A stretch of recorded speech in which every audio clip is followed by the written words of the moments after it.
Nous sommes dimanche 3 janvier 2021. Merci de nous rejoindre sur RTI 1. Il est pile 13 heures, l'heure de votre journal. Le virus malfaisant Covid-19 continue de sévir dans la population. Dans le cadre de la lutte, le président Alassane Ouattara annonce un apport financier et des dispositifs sanitaires importants. C'était au cours de son adresse à la nation dans la nuit du 31 décembre. Le chef de l'État a aussi parlé de l'habitat, de l'électricité et d'autres choses encore. Nous y reviendrons dans ce 13h.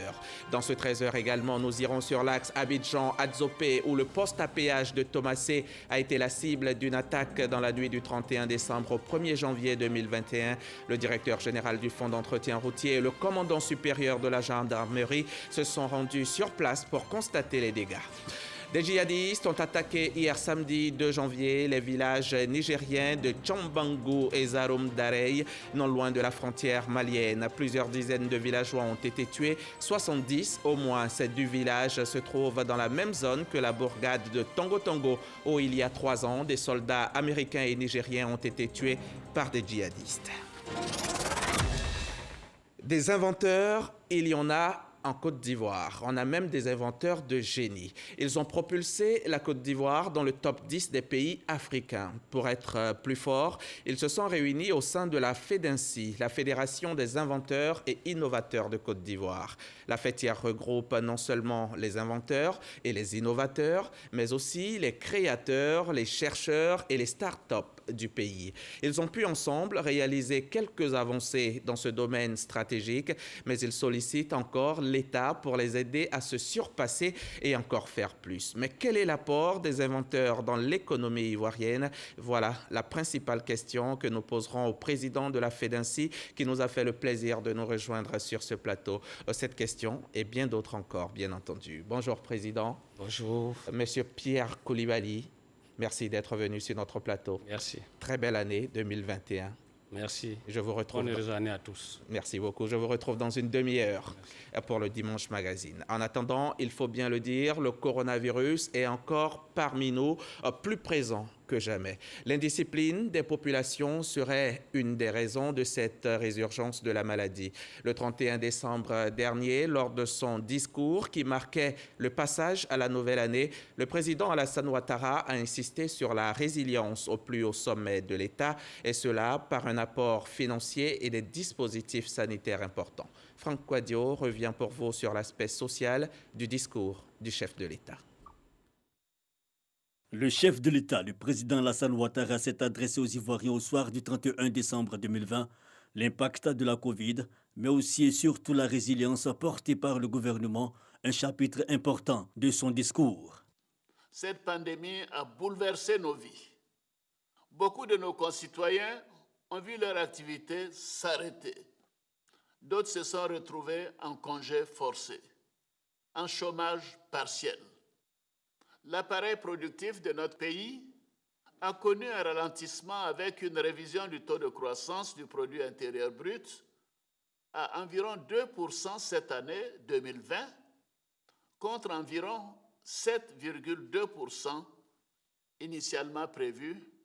Dès l'apparition du premier cas dans notre pays le 11 mars 2020, le gouvernement en a fait une priorité.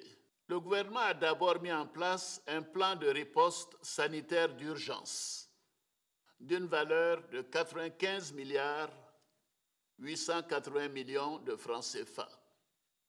Le dispositif sanitaire de ce plan comprend notamment le renforcement des moyens de prévention avec l'acquisition de 240 millions d'unités de masques, dont 180 millions distribués gratuitement au personnel soignant et aux populations à fin décembre. Une action vigoureuse illustrée par la baisse du taux de contamination de la Covid à moins de 5% il y a quelques mois. Mais hélas, la résurgence de la pandémie tendrait à ruiner les efforts. Des mesures pour juguler l'ampleur de la crise, mais surtout appeler les populations à la responsabilité, sans oublier la continuité dans les initiatives pour résoudre durablement la lutte contre le coronavirus.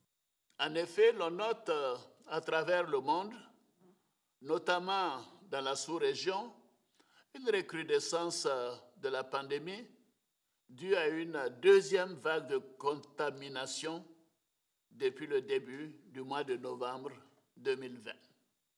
C'est pourquoi, dans la poursuite de nos efforts pour lutter contre cette pandémie, le Conseil des ministres a décidé de la vaccination à titre gracieux du personnel en première ligne dans la lutte contre cette maladie, à savoir le personnel de la santé, les forces de défense et de sécurité et les enseignants.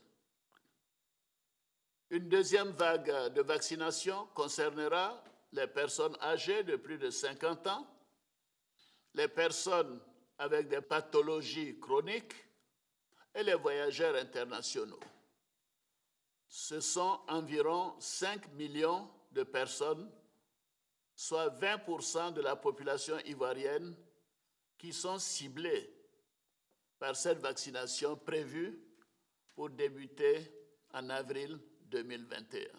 Améliorer le système sanitaire, sans oublier les conditions sociales, notamment l'électricité et l'éducation, cela a été aussi relevé par le président de la République.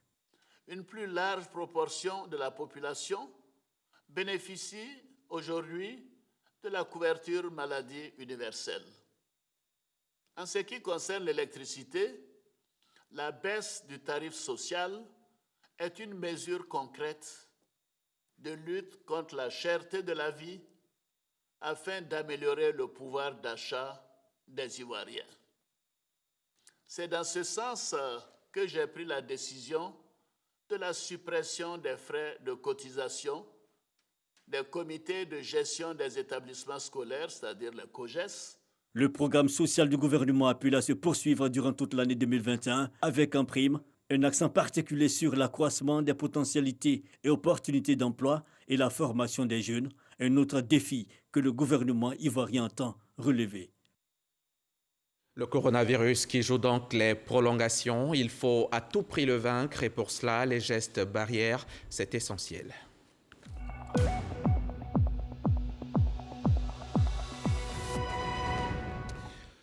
Depuis le 1er janvier, la Côte d'Ivoire compte 22 563 malades de Covid. 21 981 patients ont été déclarés guéris et 138 autres ont définitivement perdu le combat contre le virus. Ce sont 1 830 000 personnes à travers le monde qui sont mortes prématurément du fait du coronavirus. 84 500 000 personnes au total ont été touchées par le mal à travers la planète. Les symptômes restent entre autres la fièvre, la toux sèche et la fatigue. Lavons-nous les mains, observons la distanciation sociale pour être débarrassés de ce virus qui nous pourrit la vie. Car l'onde de choc de la crise de Covid est sans pareil. Telle une tempête, le virus dévaste tout. Il bouleverse tout. De nombreuses entreprises sont mises à genoux et elles doivent se relever. Heureusement, le collectif national des centres de gestion agréés et la coopération allemande veulent les y aider. Ils ont initié un vaste programme de renforcement des capacités des PME afin d'accroître leur résilience post-crise Covid-19. Les précisions de Cheikh Koné Aboubakar. Des imprimantes de dernière génération, des ordinateurs, en gros, du matériel informatique de pointe. C'est le don reçu par 300 PME impactées par la Covid-19. À la sortie de la crise de la Covid, les entreprises ont été beaucoup éprouvées. Donc cette aide est la bienvenue. Bon, pour la suite, nous aimerons être accompagnés efficacement pour que nos entreprises ne meurent pas. Déjà, pour le geste, c'est déjà bon. Nous voulons aussi qu'au niveau des impôts, si on peut revoir ça, parce que ça a été vraiment difficile.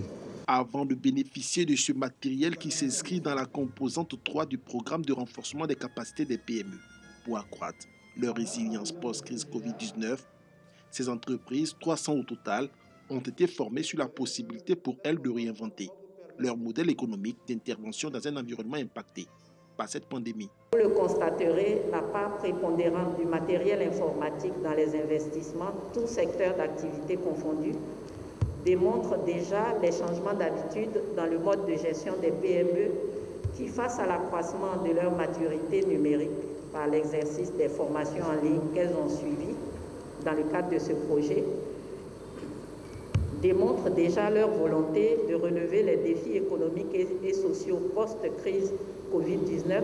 Ce programme débuté en juillet 2020 s'est étalé sur 6 mois à travers 3 composantes, à savoir le renforcement des capacités managériales des PME, celle des centres de gestion agréés sur leurs capacités techniques et opérationnelles à accompagner ces PME, ainsi que l'acquisition de matériel informatique pour 300 PME qui ont pris part à ce programme. C'est un reportage signé Cheikh Koné du service économie de la rédaction. Après le travail, vient la récompense, vient le repos bien mérité. Être épanoui après la retraite, voilà ce à quoi on aspire tous. Et ils sont nombreux, ces retraités qui vivent pleinement leur moment de repos. Mais on en trouve malheureusement quelques-uns qui ont du mal à joindre les deux bouts. D'autres encore ont de sérieux problèmes de santé, mais faute de moyens, la prise en charge est difficile. À cela, la SEGRAE a ouvert les portes de son service social durant toute la période de fête de fin d'année. Les précisions de Gabriel Zani. Sa vie de retraité se passe entre ses petits-enfants et les voyages de plaisance. Madeleine Taureau, à la retraite depuis 2008, ne connaît pas l'ennui des journées sans travail. Quand tu es à la retraite, vraiment, c'est une bonne vie où on est tranquille. Je mets mon petit argent de côté. Allez, je paye quand on dit les billets sont moins chers là. Je me glisse dedans et je prends mon billet, je m'en vais. Une fonctionnaire retraitée infatigable. Cette mère de 6 enfants a bien un programme fixé qui lui permet de rompre avec la routine. Tu fais ton programme le matin, je dois aller payer mes factures, je dois aller faire ça, le lendemain encore. C'est un autre programme chez moi. Chaque jour, ça change. L'épanouissement après 30 ans de service, c'est le vœu de milliers de retraités de la fonction publique, ce désir d'épanouissement. Même dans la maladie, le service social de la Caisse générale de retraite des agents de l'État, SEGRAE, veut l'offrir à ses assurés à mobilité réduite. Nogbou Assoun était chauffeur au CHU de Trècheville lorsqu'il était victime d'un accident vasculaire cérébral. Il était en fonction, puis il a eu un AVC, 2016. Je me débrouille, je mets les enfants à l'école. Depuis ce temps, quand il a eu sa retraite dans sa maladie, à ce grade, je suis bien accueilli. On ne m'a pas négligé, on ne m'a pas balancé à gauche et à droite. Donc ils m'ont suivi jusqu'à aujourd'hui. Tous ces papiers sont sortis tranquillement. Pour la fête de fin d'année, Nogbou Assoun vient de recevoir à domicile ses derniers bulletins de pension. Quand je lui disais que la SEGRAE m'a appelé, qu'il venait ici, là, il dit c'est faux. Lui, il est en train de faire ses rééducations. Quand vous êtes venus, il est content. Il est ému. Comme c'est pas parlé, c'est pas bien parlé là. Sinon, lui-même, il allait parler. Il est content, il ne croyait pas même. 216 retraités à mobilité réduite bénéficient de services à domicile. Ceux qui peuvent encore se déplacer viennent au service social de la SEGRAE récupérer leur chèque de fin d'année. Nous avons à charge dans nos fichiers 216 personnes. Il y en a qui viennent vers nous spontanément, qui ont un problème soit d'administration ou de santé. Alors, ils viennent directement au service social et puis on les accompagne. On a coutume de dire la retraite avec vous, pour vous, et la vie aussi. On les met au dos. Parce que c'est ça. Baisse de revenus, fragilité du fait de l'âge. Les fonctionnaires retraités sont partagés entre joie de vivre et santé délicate. Dans cette fédération des associations de fonctionnaires et agents de l'État à la retraite, le terme retraité est banni, vu comme péjoratif, car la retraite n'est pas un mouroir. D'abord, la première pension, c'était difficile, mais quand on l'avait à la fin du mois, on payait d'abord tous les fonctionnaires avant de penser à ceux qui étaient à la retraite.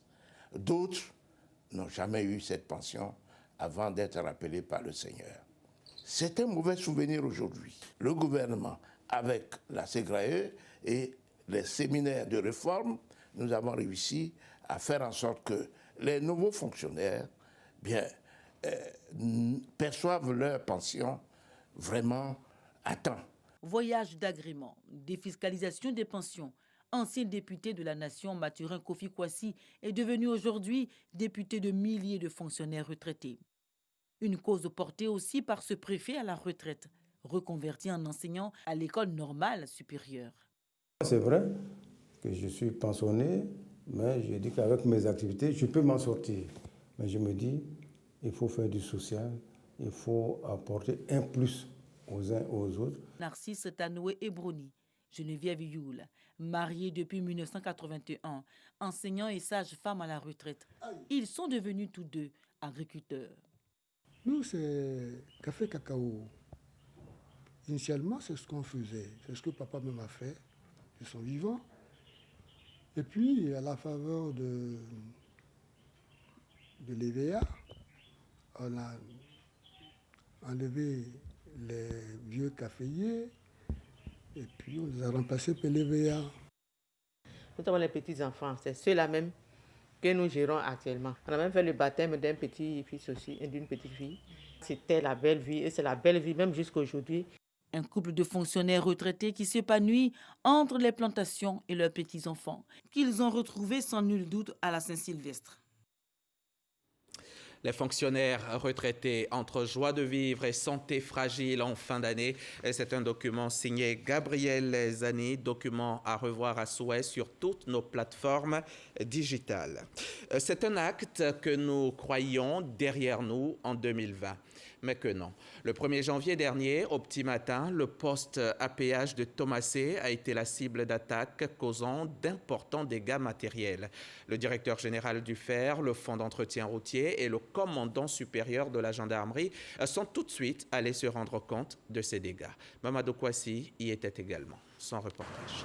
Le trafic a repris son cours normal sur le tronçon Abidjan-Zaguié, ainsi que le service de péage au poste de Thomasé. C'est le constat fait par le directeur général du FER, fonds d'entretien routier, lors de sa visite de terrain ce samedi 2 janvier 2021. En compagnie du commandement supérieur de la gendarmerie, l'ancien Diaby est allé se rendre compte de ce qui s'est passé dans la nuit du 31 décembre 2020 au 1er janvier 2021. Si les dégâts matériels sont considérables, l'on retient qu'il n'y a pas eu de perte en vie humaine. L'ancien Diaby fait des propositions pour la sécurisation des postes à péage et à paysage. Nous souhaitons faire une nouvelle proposition au ministre, qui lui en fera au gouvernement, pour que ces sites-là soient classés dans une nature sensible qui permette effectivement d'améliorer le niveau de sécurité. Le commandement supérieur de la gendarmerie a saisi cette occasion pour remonter le moral des troupes en charge de la sécurité du poste à péage de Thomasé. Des équipements dont la sécurité pourrait être renforcée, a souhaité le directeur général du FER. Alors, les dispositifs sécuritaires en place sur les postes de péage étaient pour contrer les petits banditismes et autres. Mais les images vues montrent qu'il faut une autre nature de sécurité et que nous allons monter d'un cran sur tous les sites de péage et de paysage. Parce que, certes, on a parlé de Thomasé, mais le poste de paysage qui est aussi sous notre contrôle a été attaqué. Il faut rappeler que le poste à péage de Thomasé a été la cible d'une attaque armée dans la nuit du 31 décembre 2020 au 1er janvier 2021. De Thomasé, je vous emmène à Séguéla, dans le Ouorodougou. C'est au nord-ouest de la Côte d'Ivoire, à 500 km d'Abidjan. Sur place, un nouveau centre de secours et d'urgence vient d'être inauguré et les clés remises aux sapeurs-pompiers civils. C'est un don du Conseil régional du Ouorodougou et la réalisation de l'infrastructure a coûté 250 millions de francs CFA. Les sapeurs-pompiers civils de la région du Ouorodougou désormais installés dans leurs propres locaux. D'un coût global de 250 millions de francs CFA et financé par le Conseil régional, ce centre de secours et d'urgence vient améliorer les conditions de travail et de vie des pompiers civils. L'édifice a été inauguré par le président du Conseil régional, Bouaké Fofana, et le représentant du directeur général de l'Office national de la protection civile. Pour Bouaké Fofana, ce centre vient soulager les populations du Ouorodougou. Le gouvernement se préoccupe de la sécurité des populations, s'occupe de la protection. C'est pour cela qu'il a pris l'initiative que chaque région soit dotée d'un centre de secours d'urgence. Bon, les pompiers, je ne peux que les encourager parce qu'ils n'étaient pas installés dans les meilleures conditions possibles quand ils sont arrivés ici. Mais on sait déjà qu'est-ce qu'ils ont apporté comme secours. Les pompiers et les populations ont salué ce don du conseil régional qui arrive comme un cadeau de fin d'année. Nous avons reçu les clés du nouveau centre construit par le conseil régional et nous tenons ici à remercier le ministre de l'Intérieur et de la Sécurité pour ce beau cadeau de fin d'année. Au début, quand on dit que vraiment il y a une maison qui a pris feu, le marché a pris feu, on a lieu de faire appel à des gens venant de loin. Vraiment, je suis très content, je suis fier que cela soit réalisé dans notre cité. Outre le bâtiment, les pompiers civils de Séguéla ont été équipés en ambulance, véhicules de liaison et fourgons pompe-tonnes pour la lutte contre les incendies. Le centre de secours et d'urgence de Séguéla a été ouvert en 2015 avec 39 éléments. Revenons encore un moment sur le passage de 2020 à 2021. Comme pour encourager ses troupes, le chef d'état-major de l'armée de terre a passé le réveillon de la Saint-Sylvestre avec ses hommes en poste à Kafolo, au nord de la Côte d'Ivoire. Souvenez-vous, Kafolo avait vu son poste attaqué dans la nuit du 10 au 11 juin 2020, faisant une dizaine de morts. Le reportage d'Abou Sanogo.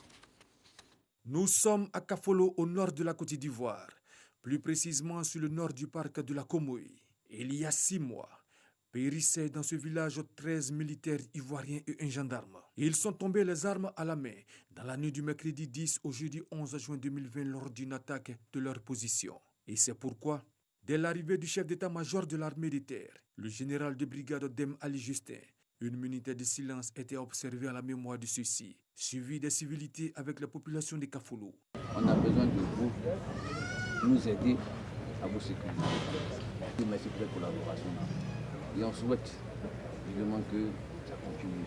Après, le général de brigade Dem Ali Justin a mis le cap sur la position de ces hommes. Pour ces hommes dont le quotidien est fait de patrouilles, de relèves, d'observations et d'écoute permanentes, l'arrivée du chef d'état-major de l'armée de terre vient éclairer cette atmosphère de stress permanent. L'objectif du chef d'état-major de l'armée de terre est de partager avec ces hommes le réveillon de la Saint-Sylvestre. Ici, point d'arbre de Noël, encore moins de guirlandes. C'est le feu de camp qui est de rigueur. Une tradition militaire qui permet aux soldats de se rassembler. Au loin, les sentinelles veillent sur les alentours. Leur repas leur est apporté par des estafettes. Minuit sonné, les visages s'illuminent et la nouvelle année est acclamée par tous les militaires.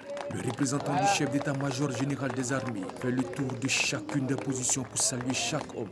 Puis devant le feu de camp, il délivre le message du chef d'état-major général des armées. Chaque fois ensemble, je peux applaudir. Si un se retire, c'est un. Quand il était, quand il le reprend encore, le met dedans. Après, du quoi, on doit toujours rester. Jamais un qui est isolé, c'est une seule personne qui est là pour nous. Si vous retirez du groupe, il s'éteint. Donc restons toujours unis. Ils sont loin de tout et de tous. Seul l'écran géant diffusant le discours du président de la République Alassane Ouattara, chef suprême des armées, rappelle la civilisation. Eux, ce sont les soldats ivoiriens de l'opération Rétorsion pour un réveillon bien singulier. La ration de campagne a fait place à des mets plus élaborés. On se régale tout en demeurant sobre et le fusil est à portée des mains. Disposition opérationnelle oblige. Notons que ce repas se tient simultanément sur toutes les positions d'opération avec le commandant de force et chef de corps de toutes les unités déployées.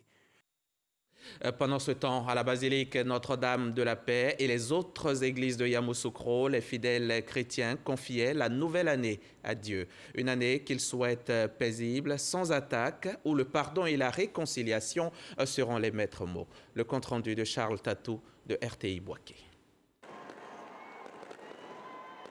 À Yamoussoukro, feux d'artifice et ambiance de grand jour ont marqué la nuit du 31 décembre. Moment fort du passage de 2020 à 2021. Bars et maquis bondés de monde. À l'opposé de cette ambiance mondaine, des mélodies religieuses. Il s'agit des chrétiens qui ont choisi de se retrouver dans les temples et paroisses afin de confier l'année nouvelle à Dieu le Créateur. L'un des moments solennels de cette célébration, la réunion de prière des fidèles catholiques présidée par le nonce apostolique en Côte d'Ivoire, Paolo Borgia. Vénération de la Vierge Marie, Notre-Dame de la Paix, à qui la basilique de Yamoussoukro a été dédiée. Le nonce apostolique a prié pour la paix en Côte d'Ivoire. Des bougies allumées en faveur du retour de la paix dans les pays en guerre dans le monde. Puis, un jeu de colombes dans les airs ont mis fin à la réunion de prière.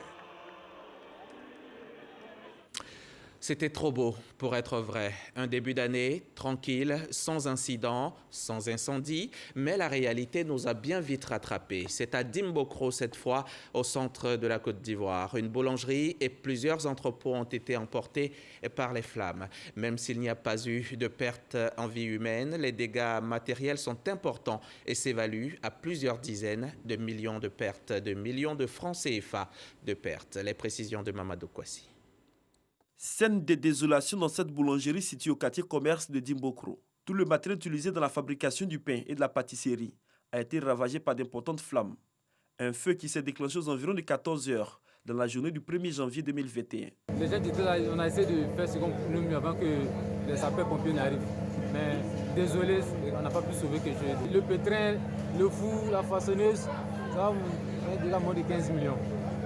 Sans compter les accessoires, il y avait la farine, tout ça, tout est parti en fumée.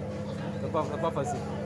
Avec cette boulangerie, ce sont plusieurs entrepôts contigus qui ont été ravagés par les flammes. Mais l'incendie était finalement circonscrit après des heures de combat menées par les pompiers civils. Et dans cette opération, que de difficultés rencontrées.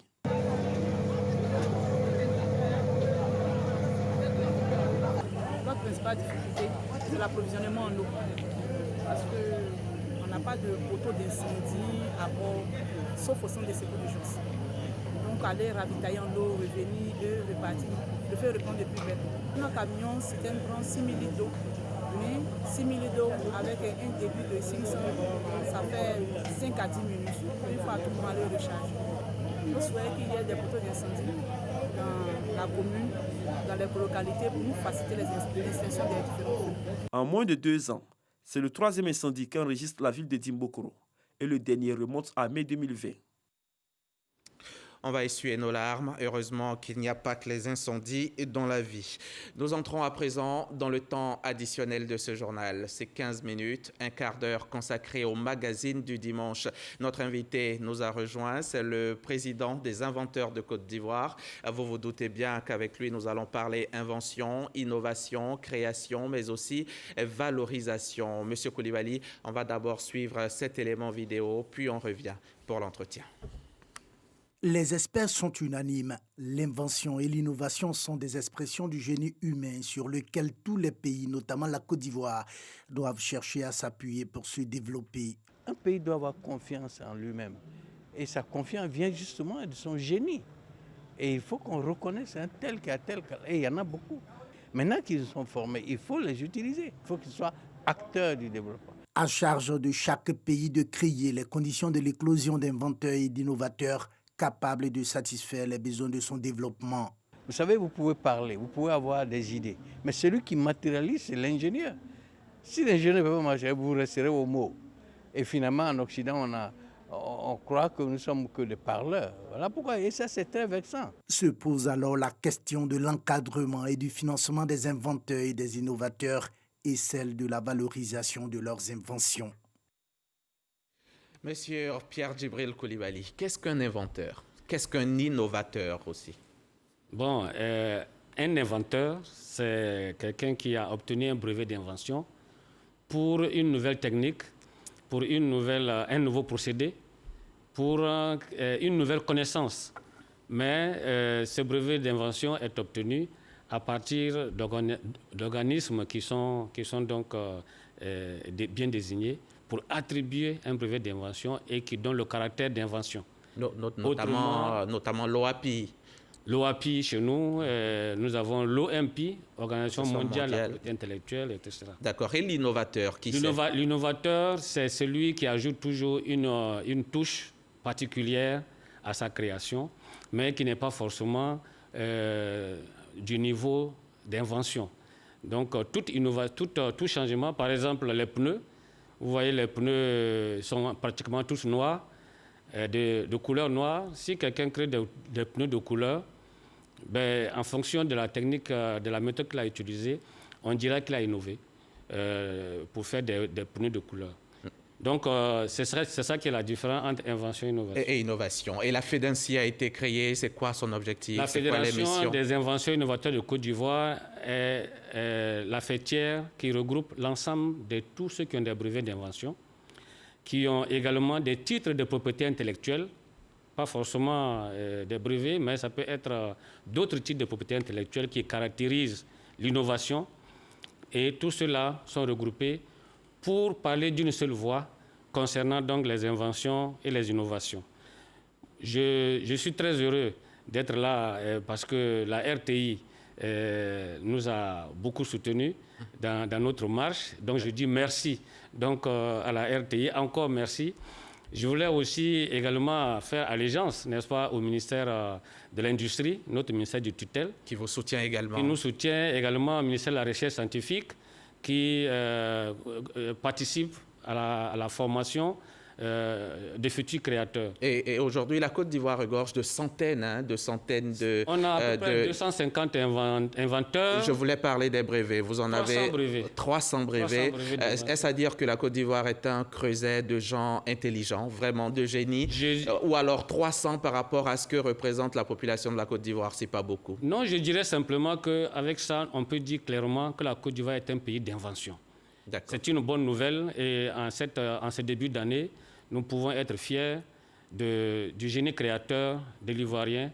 La Côte d'Ivoire, c'est 300 brevets d'invention, mais c'est également le top 10 africain au plan mondial. C'est 103e pays. C'est un très bon classement. Et la Côte d'Ivoire occupe la direction générale de l'OMP, de l'OAPI, qui est basée à Yaoundé. Et nous avons pas mal d'Ivoiriens qui sont experts au niveau de l'Organisation mondiale de la propriété intellectuelle. D'accord. Monsieur Pierre Djibril Coulibaly, comme il ne s'agit pas d'inventer pour inventer, il faut aussi peut-être industrialiser. Est-ce que c'est valoriser tout ce que vous êtes en train de mettre, de tout ce que vous créez? Début de valorisation, oui. Nous avons beaucoup de débuts de valorisation parce que de toute façon, l'inventeur est obligé d'aller plus loin.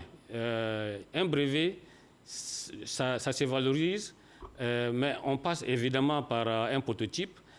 Et quand on fait un prototype, ça ne veut pas dire que c'est un produit de marché. Donc il y a un travail important qui doit être fait pour transformer ce prototype-là en produit marchand. Et c'est ce que nous appelons la valorisation, pour aboutir finalement à une industrialisation de masse, pour pouvoir porter ce produit. Est-ce que ça se fait? Pour l'exporter. Est-ce que cela se fait? Pour l'instant, nous sommes en quête. Sur les 300 brevets? Sur les 300 brevets, il n'y a pas 1% qui ont franchi l'étape de la grande industrialisation. D'ailleurs, nous n'avons pas de C'est quoi la difficulté? Pourquoi?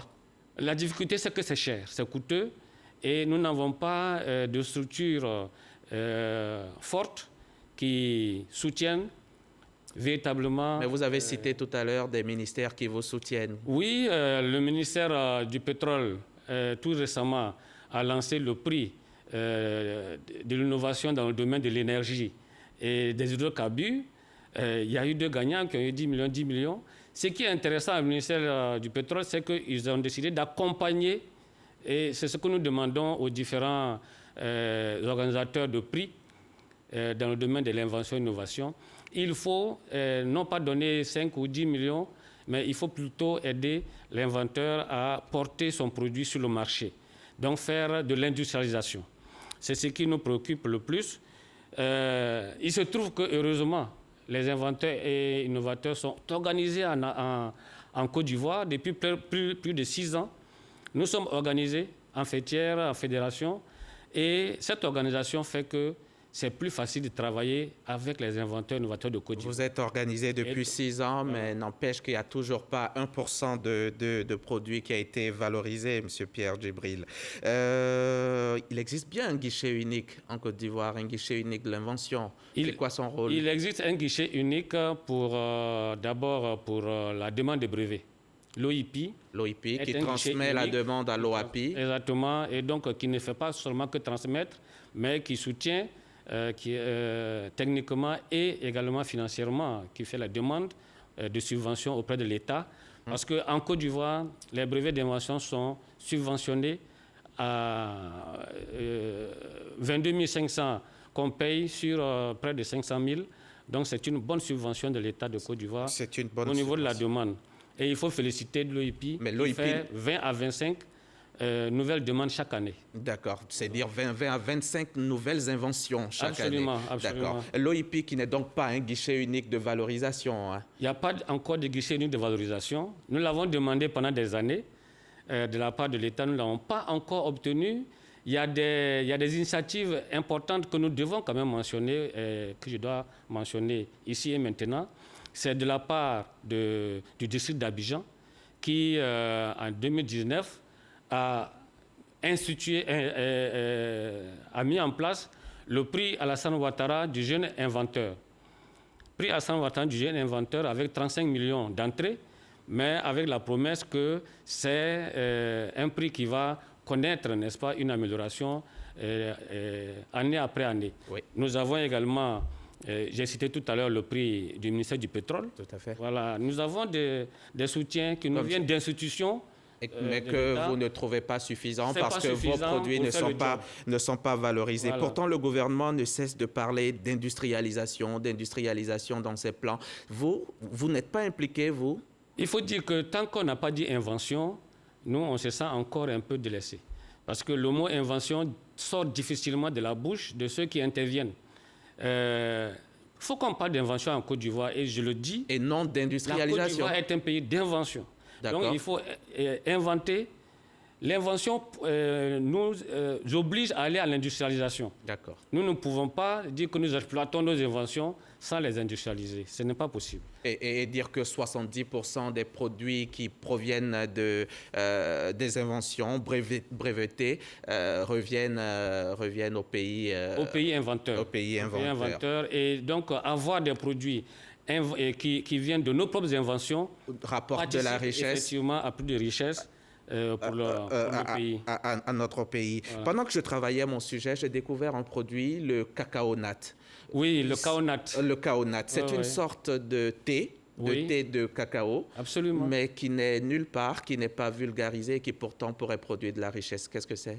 Alors, c'est une de nos inventrices, pour dire qu'on a la politique du genre à ce niveau. Oui. Et le cao nat, c'est une sorte de thé à partir du cacao, et vous pouvez imaginer ce que ça ferait comme richesse si la Côte d'Ivoire arrivait effectivement à industrialiser cette donnée. Il y a aussi, nous avons notre soumara. Le soumara, fameux soumara qui est bien connu, qui est très bon, qui a un bon aliment. Mais j'espère que je ne vous fais pas venir l'eau à la bouche. Mais le soumara est transformé aujourd'hui en arôme. C'est-à-dire que c'est sur la table, un peu comme tous les arômes que nous connaissons, qu'on met sur la table. Et au moment de manger, vous pouvez juste mettre quelques gouttes. Pendant que vous y êtes, oui. Si je vous demandais de nous citer, par exemple, quelques inventions dont vous êtes le plus fier, vous diriez quoi? Moi, je suis fier de chaque invention. Je suis fier de chaque invention. Les 300 brevets. Et les 300 inventions, et comme le dirait un des directeurs de l'OIP, que je vais citer, il dit « Chaque invention est une mine d'or. » Chaque invention. Citez-nous-en 2, 3. Moi, je voudrais que les Ivoiriens sachent, pour une bonne fois pour toutes, qu'on ne délivre pas de brevet d'invention si votre invention n'est pas jugée utile.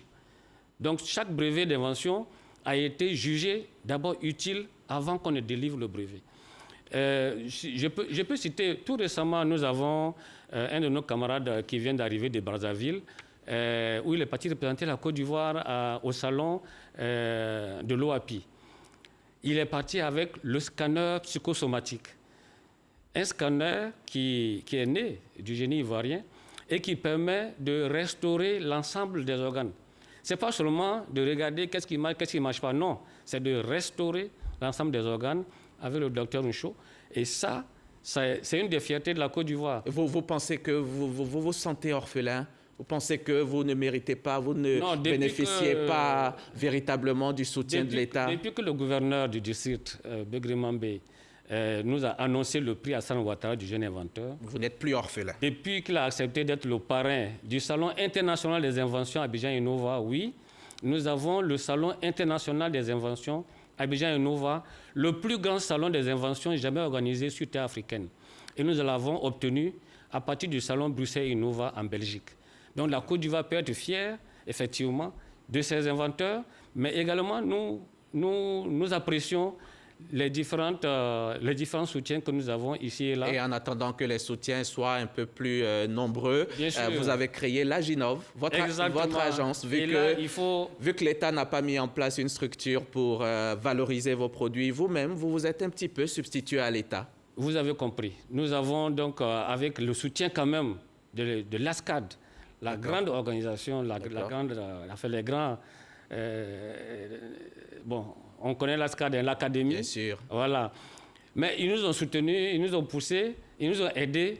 Et aujourd'hui, nous avons créé avec eux, nous avons l'Aginov. L'Aginov qui est l'agence de gestion de l'invention et de l'innovation. C'est quoi le rôle? Le rôle, c'est de faire le travail que nous avons sollicité auprès de l'État. La seule chose que nous demandons... Mais si l'État ne sait même pas que votre structure existe, comment vous pensez pouvoir avoir des ailes? L'État vient de savoir que nous existons, ne serait qu'à partir de ce que nous disons ici, mais également, nous avons fait un dépôt pour déclarer officiellement Aginov. Nous avons déjà eu un lancement le 29 septembre et nous avons tout récemment le 29 ce décembre-là, nous avons également lancé les activités de l'Aginov. Tout ce que nous demandons, c'est une subvention. L'Aginov a besoin de 8 milliards et nos inventions peuvent rapidement rapporter 15 milliards chaque année à la Côte d'Ivoire. C'est sûr ça? Bien sûr. À l'heure où nous sommes, vous rapportez combien? À l'heure que nous sommes, nous ne sommes pas capables de vous dire combien rapportent les inventions de Côte d'Ivoire. Pourquoi? Parce que c'est infime, c'est trop infime. Et je ne suis pas... Vous voulez dire que... Parce que quand quelqu'un vous dit que son invention marche, quand vous demandez combien tu gagnes, c'est 100 millions par an. Nous en sommes quelques-uns. Et la faute à qui? 100 millions par an. La faute à qui, monsieur Djibril Coulibaly? Non, les inventeurs sont les premiers responsables de leurs inventions. Bien sûr. C'est normal. Mais nous disons que nous sommes des citoyens. Nous avons un État qui est un État juste. Donc, d'autres secteurs d'activité sont aidés. Nous souhaiterions que les inventeurs soient aidés. D'accord. Nous... Aider. Voilà, en créant déjà la structure de valorisation. Exactement. Merci. Ou bien alors en mettant de l'argent dans celle que nous venons de créer, l'Aginov. L'Aginov pour améliorer vos activités. Nous allons donc refermer ce journal, mais avant, côté Covid, vous avez fait quoi contre le coronavirus? 25 solutions que nous avons proposées. Nous avons proposé des solutions dans tous les domaines de la lutte contre le coronavirus. Que ce soit des masques de protection, que ce soit des procédés de lavage des mains, pour le lavage des mains, etc. J'ai quand même une demande que j'adresse au chef de l'État. Très rapidement, 20 secondes. Derrière moi, il y a le gouverneur du district d'Abidjan qui a institué le prix Alassane Ouattara du jeune inventeur. Je souhaiterais, nous demandons, en tout cas les inventeurs demandent, que ce prix soit transformé prix international Alassane Ouattara des inventions et de l'innovation technologique. Vous avez été entendu, M. Pierre Djibril Coulibaly. Ce catalogue, j'avais envie de le présenter au public. C'est le catalogue des inventions de Côte d'Ivoire. Il n'est pas sur le marché, mais on peut s'en procurer chez vous à la FEDINCI. Merci beaucoup, M. Pierre Djibril Coulibaly. Vous-même, vous êtes inventeur, hein, il faut le dire. Bien sûr, bien sûr. Dans le domaine de l'informatique, le logiciel de gestion universelle Nexpro UBS, c'est versé sur Internet. Merci beaucoup, M. Pierre Djibril Coulibaly. Merci d'avoir répondu à notre invitation. Président donc de la Fédération des inventeurs et innovateurs de Côte d'Ivoire. Je rappelle que vous êtes venu nous parler de l'instance que vous dirigez, de votre apport dans l'économie ivoirienne, qui est infime, comme vous l'avez dit. Merci encore. Bon retour chez vous et très, très belle année 2021. Nous allons refermer ce journal, mais pas avant d'avoir fait un tour au Niger, où 2 villages près de la frontière malienne ont été attaqués hier samedi par des djihadistes. Plusieurs dizaines de personnes ont été tuées, au moins 70 parmi eux. Les forces spéciales de l'opération Alamaou sont donc dépêchées dans la zone. Des attaques perpétrées près de la frontière avec le Mali et le Burkina Faso à l'ouest et à la frontière avec le Nigeria au sud-est ont fait des centaines de morts l'an dernier. On va lire ce communiqué de la CEI, la Commission électorale indépendante, communiqué relatif au dépôt des dossiers de candidature pour les prochaines élections législatives. Il est lu par Abou Sanogo. La Commission électorale indépendante CEI porte à la connaissance de la communauté nationale que les candidatures à l'élection des députés à l'Assemblée nationale du 6 mars 2021 seront reçues dans la période allant du 4 janvier 2021 au 20 janvier 2021 inclus, selon les dispositions prévues aux articles 70, 71, 72, 73, 74, 75, 76, 77, 78, 79 et 80 du Code électoral. Les conditions de candidature sont les suivantes. Être âgé de 25 ans au moins, être ivoirien de naissance ou avoir été naturalisé depuis plus de 10 ans, être inscrit sur la liste électorale, n'avoir jamais renoncé à la nationalité ivoirienne et avoir résidé de façon continue en Côte d'Ivoire pendant les 5 années précédant le 6 mars 2021. Chaque candidat est tenu de produire une déclaration personnelle de candidature à télécharger sur le site internet de la CEI, www.cei.ci, et revêtue de la signature dûment légalisée du candidat. Un extrait de l'acte de naissance ou du jugement supplétif en tenant lieu, un certificat de nationalité ivoirienne, une déclaration sur l'honneur de non-rénonciation à la nationalité ivoirienne, un extrait de casier judiciaire, un certificat de résidence, une attestation de régularité fiscale, une copie du reçu de cautionnement de 100 000 francs CFA délivré par le Trésor, une déclaration sur l'honneur du candidat suppléant exprimant son acceptation de la candidature à la suppléance, sur feuille libre légalisée. Ces pièces ci-dessus énumérées doivent avoir été établies moins de 3 mois avant la date de clôture des candidatures et doivent être accompagnées d'eux. Une lettre d'investiture du parti ou groupement politique parrainant la candidature le cas échéant. Un spécimen du symbole, du sigle et de la couleur choisie. Version numérique sur clé USB exigée. 2 photographies noir et blanc de chaque candidat, dont l'une au format 3,5 cm x 4,5 cm et l'autre au format 13 cm x 18 cm. Une demande de mise en disponibilité pour une durée exceptionnellement égale à celle du mandat pour les personnes exerçant les fonctions ci-dessous. Les membres du Conseil constitutionnel, de la Cour de cassation, du Conseil d'État et de la Cour des comptes. Les magistrats, les membres du corps préfectoral, les comptables publics, les présidents et directeurs d'établissements ou d'entreprises à participation financière publique, les fonctionnaires à l'exception des professeurs titulaires de l'enseignement supérieur et des directeurs de recherche exerçant dans les universités, instituts et centres de recherche, les militaires et assimilés. Conformément aux tests en vigueur, les partis ou groupements politiques sont tenus de présenter un minimum de 30% de candidatures féminines en rapport avec le nombre total de circonscriptions comportant au moins un siège. En outre, pour les circonscriptions de plus de 2 sièges, toute liste doit comporter au moins 30% de candidatures féminines. Notez bien, les candidats à la suppléance doivent satisfaire aux mêmes conditions à l'exception du reçu de cautionnement de 100 000 francs CFA du Trésor. Les dossiers sont reçus au siège de la Commission électorale indépendante, si à Abidjan, Cocody, 2 plateaux, Carrefour d'un camp, résidence Angoua, route du Zoo, du lundi au dimanche de 8h à 18h. Pour toutes les informations, appelez au numéro suivant 22 52 89 89, 22 40 09 90, poste 138 183, 22 52 86 10. Merci à Abou Sanogo qui nous a fait le plaisir de nous lire ce communiqué. Merci à vous aussi, chers téléspectateurs. Merci de votre fidélité. Ensemble, nous irons encore plus loin.